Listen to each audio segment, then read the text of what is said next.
Teori Cultural Studies atau teori kajian budaya mengkaji berbagai kebudayaan dan praktek budaya serta kaitannya dengan kekuasaan. Tujuannya untuk mengungkapkan hubungan kekuasaan serta mengkaji bagaimana hubungan tersebut mempengaruhi berbagai bentuk kebudayaan, misalnya sosial, politik, ekonomi, ilmu pengetahuan, hukum, dan lain-lain. Komunikasi budaya mengacu pada komunikasi antar individu yang berbeda latar belakang budayanya. Hal ini lazim dan banyak terjadi di bagian masyarakat. Misalnya, melihat dua orang yang berbeda latar belakangnya berbicara antara satu sama lain. Di pusat-pusat kota khususnya dapat menjadi arena budaya yang menarik di mana komunikasi terjadi antar anggota kokultur yang berbeda. Sedangkan kokultur itu sendiri adalah antar individu-individu yang mempunyai latar beragam yang berbeda. Kokultur itu sendiri adalah sebuah kelompok individu yang merupakan bagian dari budaya yang lebih besar, tetapi melalui persatuan dan identifikasi individu di seluruh atribut, misalnya seperti ras, etnis, identitas seksual, agama, dan sebagainya. Contohnya seperti hippies, punk, hip hop, dan graffiti. Komunikasi budaya adalah konteks akademik. Pertumbuhan wilayah studi ini dapat dikaitkan dengan pertumbuhan lintas budaya organisasi.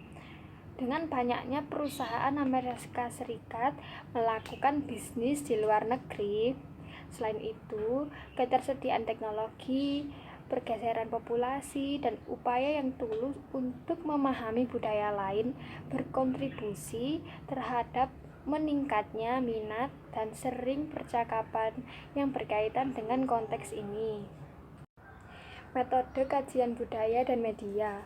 Metode ini dibagi menjadi dua, yaitu metode kuantitatif dan kualitatif, di mana metode kuantitatif lebih berpusat kepada angka-angka dan sebuah perhitungan, seperti statistik dan juga survei.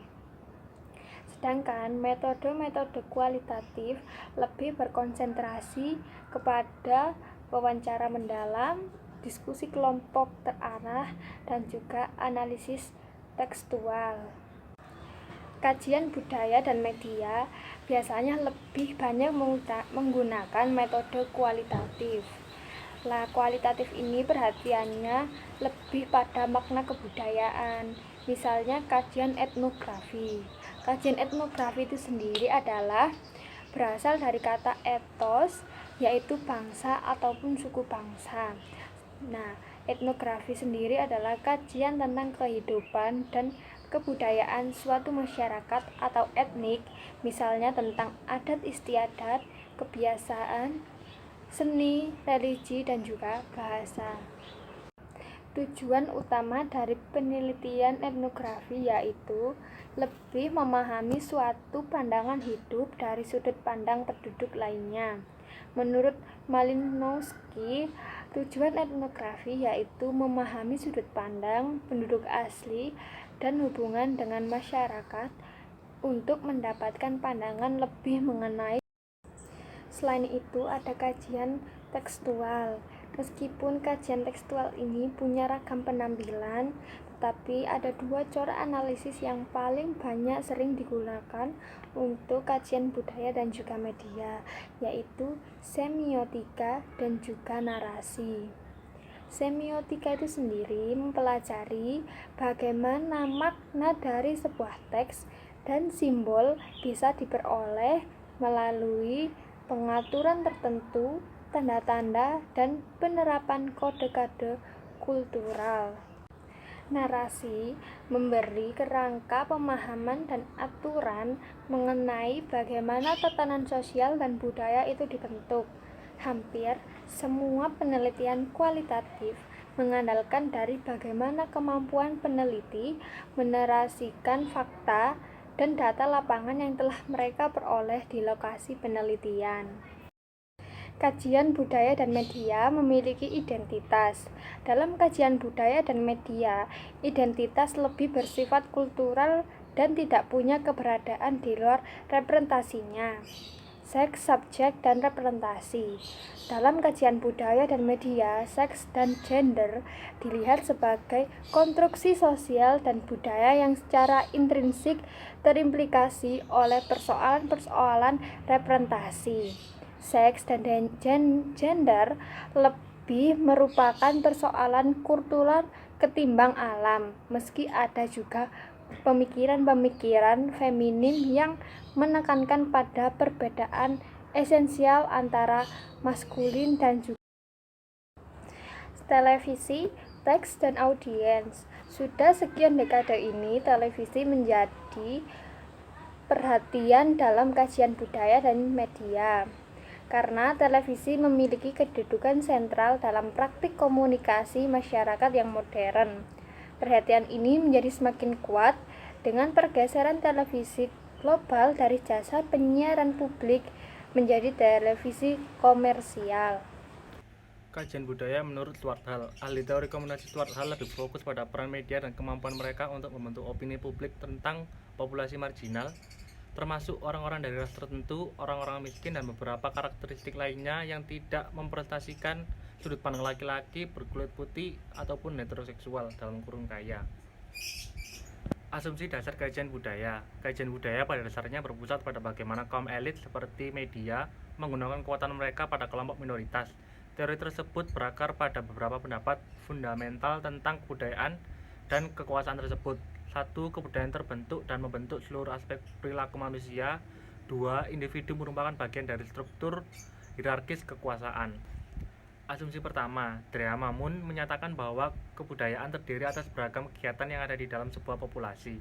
Terdapat berbagai macam karakteristik perilaku, seperti kegiatan rutinitas harian dan kegiatan lainnya yang dilakukan saat diperlukan.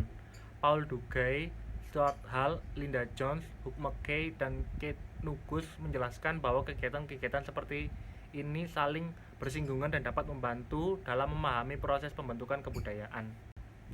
Asumsi kedua, kekuasaan dapat menggerakkan seluruh sistem yang ada di dalam masyarakat. Dalam hal ini, hal mengacu pada kekuatan yang dimiliki oleh kelompok sosial tertentu atau kekuatan yang berada di antara kelompok tertentu. Hubungan antara tujuan kebudayaan serta kekuatan untuk mengembangkan kebudayaan berkorelasi cukup kompleks. Hal percaya bahwa orang yang menarik mereka yang biasanya berada di puncak hierarki sosial mampu untuk memegang kuasa lebih besar daripada mereka yang berada di hierarki sosial yang lebih rendah. Hegemoni atau pengaruh massa. Hegemoni dapat diartikan secara luas sebagai pengaruh, kekuatan, atau dominasi dari satu kelompok sosial terhadap kelompok yang lain. Konsep hegemoni dicetuskan oleh Gramsci, didasari oleh ide Marx atau false consciousness, sebuah kondisi di mana individu tidak sadar akan dominasi pihak lain atas hidup mereka. Gramsci merasa bahwa kelompok yang lebih dominan dalam masyarakat mampu menggerakkan para anggota kelompok lainnya secara langsung untuk cepat merasa puas diri. Persetujuan merupakan komponen utama dalam prinsip hegemoni. Persetujuan diberikan oleh masyarakat jika mereka diberikan hak secara memadai. Pada akhirnya, masyarakat akan lebih memilih untuk tinggal dalam kelompok yang memberi mereka hak secara memadai dan menyetujui ideologi kebudayaan dari kelompok yang lebih dominan. Hegemoni tandingan. Massa mulai mempengaruhi kekuatan dominan. Hegemoni tandingan yaitu kondisi di mana audiens menggunakan praktik dominasi hegemoni untuk menantang dominasi tersebut. Hal ini mengindikasikan bahwa masyarakat tidak selalu patuh dan menurut atas apa yang diberikan oleh media. Maka dari itu, peneliti berusaha menyuarakan hak orang yang tertindas. The Cosby Show dan The Simpsons adalah salah satu contoh dari hegemoni tandingan.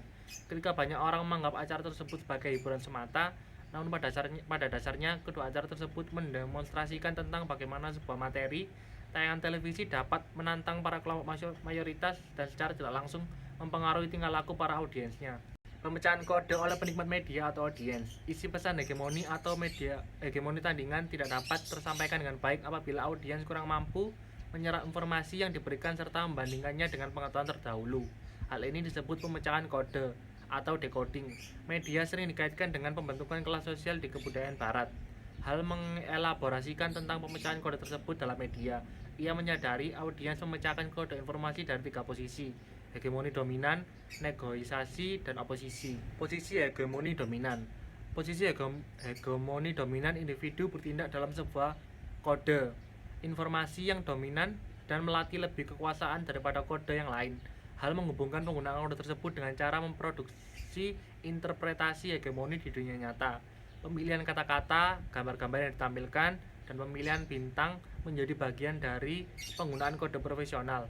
Hal takut audiens tidak dapat memahami arti atau salah mengartikan serta tidak mampu mengikuti cara berpikir yang logis dan kompleks. Mengoperasikan isi kode yang membiarkan seseorang mengkontrol orang lain secara penuh. Posisi yang ternegosiasikan, di mana anggota audiens dapat menerima ideologi dari kelompok yang dominan, namun akan menggunakan beberapa pengecualian bagi budaya lokal mereka. Hal berpendapat bahwa audiens masih memiliki hak dan kemampuan untuk mengaplikasikan kearifan lokal jika diperlukan, yang artinya menerima ideologi dominan namun masih memberikan pengecualian bagi budaya. Posisi oposisi di mana audiens memecahkan kode informasi yang disampaikan dengan memosisikan mereka sebagai pihak lawan. Para audiens yang cukup kritis tidak akan menerima informasi dari media dengan begitu saja, tetapi tetap menggunakan kerangka berpikir mereka untuk melakukan analisis informasi. Sekian presentasi dalam video ini. Mohon maaf bila ada salah kata. Wassalamualaikum warahmatullahi wabarakatuh.